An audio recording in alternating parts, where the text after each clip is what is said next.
अब संकोच मत करना, तुम्हारी विजय होगी।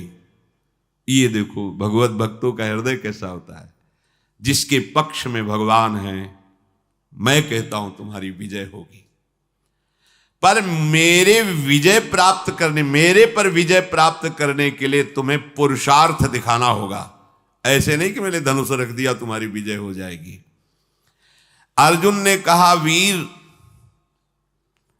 आज मैं तुम्हारे सुंदर मस्तक को 3 बाणों के द्वारा काट कर गिराऊंगा। यदि मैं श्री कृष्ण के सामने तुम्हारे सिर को ना गिरा सकूं तो मेरे जितने पूर्वज हैं सब पुण्यहीन होकर के नरक में गिर जाएं। ये मैं प्रतिज्ञा करता हूं। सुधन्वा ने कहा, पार्थ मैं श्री कृष्ण के सन्मुख प्रतिज्ञा करता हूं कि आपके तीनों बाणों को अपने पास नहीं पहुंचने दूंगा, बीच में ही काट के गिरा दूंगा और 3-3 टुकड़े करूंगा। और ऐसा ना करूं तो मुझे घोर दुर्गति प्राप्त हो। महाबली सुधन्वा ने 10 बाणों के द्वारा अर्जुन को, 100 बाणों के द्वारा श्री कृष्ण को, 1 बाण रथ पर चलाया जो कुम्हार की चाक की तरह पूरे रथ को उठा के घुमाने लगा और 100 हाथ दूर फेंक दिया सुधन्वा ने। 100 बाण भगवान की पूजा में, 10 बाण अर्जुन की पूजा में, और 1 बाण मारा, रथ ऐसे चक्राकार होकर 100 हाथ दूर गिरा जाकर के। भगवान श्री कृष्ण बोले, धन्य है वीर, धन्य है। अर्जुन बिना समझे बूझे प्रतिज्ञा कर ली, पितरों को नरक भेजना है क्या? सुधन्वा देखो कितना महाबली है। सुधन्वा की शक्ति देखी तुमने? ओ श्री कृष्ण श्री कृष्ण श्री कृष्ण श्री कृष्ण नाम चल रहा है। अर्जुन ने कहा, प्रभु उसकी प्रशंसा क्यों की? बोले, जानते हो समस्त ब्रह्मांडों का भार लिए हुए मैं बैठा हूं, मुझे सहित तेरे सहित 100 कदम पीछे फेंक दिया। बोले, प्रभु इसका इतना बल कहां से आ गया? बोले, ये बहुत जोरदार है, ये तो निरंतर नाम जप कर रहा है और दूसरा ये एक पत्नी व्रत है। बोले, ये एक सुदृढ़ पत्नी व्रत है, इसलिए हमको दूर फेंक दिया। अर्जुन ने भगवान से कहा, इस समय विनोद का समय नहीं है, इस समय तो हमारी हार हो रही, आपके बैठने पर भी। अब दिव्यास्त्र का संधान किया, काल को विराजमान किया बाण पे, संधान करके श्री कृष्णचंद्र जी ने कहा, गोवर्धन पर्वत उठाकर जो गोप गौओं की रक्षा की, उससे प्राप्त पुण्य मैं इस बाण पर विराजमान करता हूं। सुधन्वा से कहा, बचो ये काल का बाण है। सुधन्वा ने कहा, हमारे पास श्री कृष्ण नाम है जो काल का भी महाकाल है। देख लो, एक तरफ भगवान है, एक तरफ नाम है। ये देखो उन्हीं का नाम है, एक तरफ भगवान, एक तरफ भगवान का नाम। सुधन्वा ने जोर से उच्चारण किया, जय श्री कृष्ण, संधान किया, बाण के टुकड़े टुकड़े कर दिए। नाम का अद्भुत प्रभाव, टुकड़े टुकड़े कर दिए और जोर जोर से जय श्री कृष्ण जय श्री कृष्ण जय श्री कृष्ण मंगलमय नामों का जोर जोर से उच्चारण। त्रैलोक्य के ऋषि मुनियों में हाहाकार मच गया। भगवान ने गिरिराज उठाने का पूरा पुण्य लगा दिया और अर्जुन ने काल का संधान किया बाण पे, काल की भी चाल नहीं। ये नाम का प्रभाव देखो। भगवान ने अर्जुन से कहा, तुरंत दूसरा बाण निकालो, दिव्यास्त्र तो बढ़ता चला जा रहा है। भगवान ने उस बाण में अपनी बहुत सी शक्तियों का संधान किया। सुधन्वा से कहा, अब जीत के दिखाओ। देखो भगवान क्या करे, समझ रहे हो? मेरे नाम के आगे मेरे पुण्य और सुकृत और शक्तियां भी काम नहीं करती, इसीलिए नाम के अधीन भगवान हो जाते हैं। सुमिर पवन सुत पावन नामू, अपने बस करी राखे रामू। इस रहस्य को समझो। सुधन्वा ने कहा, अर्जुन अब मेरी प्रतिज्ञा सुनो, यदि मैं इस बाण को टुकड़े टुकड़े न कर दूं तो अरुंधति सहित महर्षि वशिष्ठ की ब्रह्म ऋषि की हत्या का पाप मुझे तुरंत लगे। सुधनवा ने तुरंत गोविंद कृष्णो बाण मारा। प्रबल पुरुषार्थ से चलाया हुआ अर्जुन का भगवान की शक्ति से संपन्न बाण 5 टुकड़े हो गए। भगवान ने कहा ये भी गया। ब्रह्म इतना बड़ा शक्ति संधान किया, अर्जुन उदास होने लगे। प्रभु अब क्या होगा, तुम्हारी शक्ति भी इसमें थी, सब क्या। यही समझो, रहस्य समझो, भक्तों ने यही रहस्य समझा है।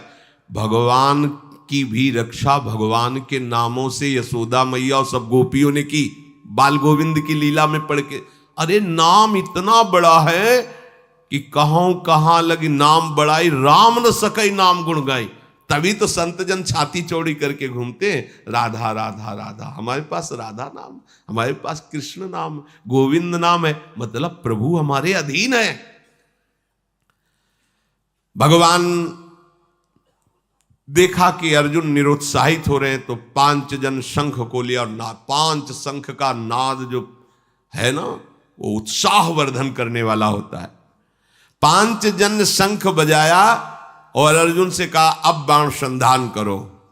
महामनस्वी अर्जुन ने तीसरा बाण हाथ में लिया और भगवान ने कहा कि जब मैं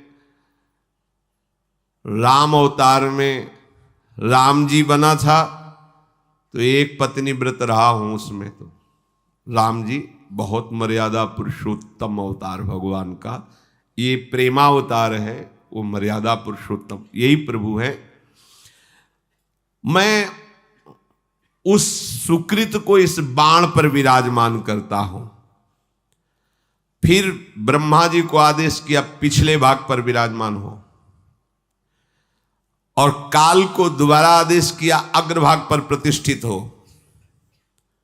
और प्रभु ने कहा चलाओ बाण।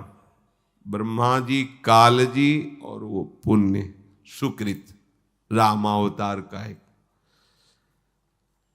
सुधनवा प्रभु की तरफ देखा और मुस्कुराया। बड़ा प्रेममय प्रसंग है। अर्जुन से बोला अब भी संशय है तुम्हें, तुम्हारे विजय के लिए क्या कर रहे हैं देख रहे हो, तुम्हें संशय, भला कोई प्रतिज्ञा करो अब तुम इस बाण के बचाने के लिए। अर्जुन ने कहा वीरवर, यदि तुम्हारा मुकुट सहित मस्तक में काट के ना गिरा दूं तो भगवान श्री हरि और भगवान शंकर में भेद करने से, निंदा करने से जो पाप लगता है वो मुझे अभी लगे। सुधनवा ने कहा मैं इस बाण को अगर काट ना दूं तो काशी में मणिकर्णिका तीर्थ में भगवान शिव जी को पैर मारने से जो पाप लगता है, शिव विग्रह पर पैर, वो मुझे पाप अभी लगे। दोनों भगवत भक्त है और इतनी बड़ी बड़ी प्रतिज्ञा। सुधनवा ने भगवान श्री कृष्ण की तरफ देखा और कहा जय श्री कृष्ण, जय श्री कृष्ण। अर्जुन उस बाण को संधान किया। सुधनवा ने उस प्रभावशाली बाण को कृष्ण कृष्ण कहते हुए काट दिया। हाहाकार मच गया। इस बाण को तो कोई काट ही नहीं सकता था, क्योंकि इतनी महिमा से युक्त हो गया था। अब कटा हुआ बाण का अग्रभाग सुधनवा के मस्तक को काट करके गिरा दिया। बाण तो काट दिया, पर कटा हुआ अग्रभाग बाण का जाकर सुधनवा के मस्तक को काट कर गिरा दिया। आश्चर्य की बात कि सुधनवा के कटे हुए मस्तक से भी निकल रहा था जय श्री कृष्ण, जय श्री कृष्ण, जय श्री कृष्ण। जैसे द्वेष भाव से भजने के कारण रावण के भी मुख से निकल रहा था, कहां राम रन हतोपचारी, खोपड़ी पड़ी है पर उससे निकल रहा था कहां राम रन हतोपचारी। महाभागवत सुधनवा जी के कटे हुए सिर से निकल रहा था जय श्री कृष्ण, श्री कृष्ण, श्री कृष्ण। भगवान श्री कृष्णचंद्र जी उतरे और अपने कर कमल से उसके सर को उठाया और हृदय से लगाया। ये तो बाहरी लीला थी। इतने में सुधनवा के जो शरीर से ज्योति निकली थी, भगवान की परिक्रमा करके भगवान में लीन हो गई। श्री कृष्णचंद्र जी ने सुधनवा के पिता से कहा, ऐसा भक्त अभूतपूर्व है, शायद ऐसा न हुआ है, न ऐसा आगे होगा। जैसा तुम्हारा पुत्र मेरा भक्त था, वो तो मेरे दिव्य धाम में गया। शोक मत करना, विलाप मत करना, रोना मत, क्योंकि रोने लायक नहीं है। रोने लायक संसारी जन होते हैं जो प्रभु से विमुख जीवन व्यतीत करते हैं। जो प्रभु में जीवन व्यतीत करते हैं वहां तो उत्साह मनाया जाता है, क्योंकि वो धाम गया, नरक तो गया नहीं कि रोए, धाम गया तो खूब नाम कीर्तन किया जाता है। भक्तों को अभय देने वाले प्रभु श्री हरि के नाम की अपार महिमा है। इसलिए भगवान कह रहे, अनन्य हो करके सततम कीर्तयन्तम, निरंतर मेरा, इससे बड़ा कोई लाभ नहीं। क्या चाहिए, जो चाहिए सब प्राप्त हो जाएगा। आप जैसे भी बने, भाव से कुभाव से, श्रद्धा ना हो तो भी, जो नाम आपको प्रिय लगे, सब हमारे प्रभु के नाम है, उनके नाम का खूब जप करो, कीर्तन करो, सुखी हो जाओगे, आनंदित हो जाओगे।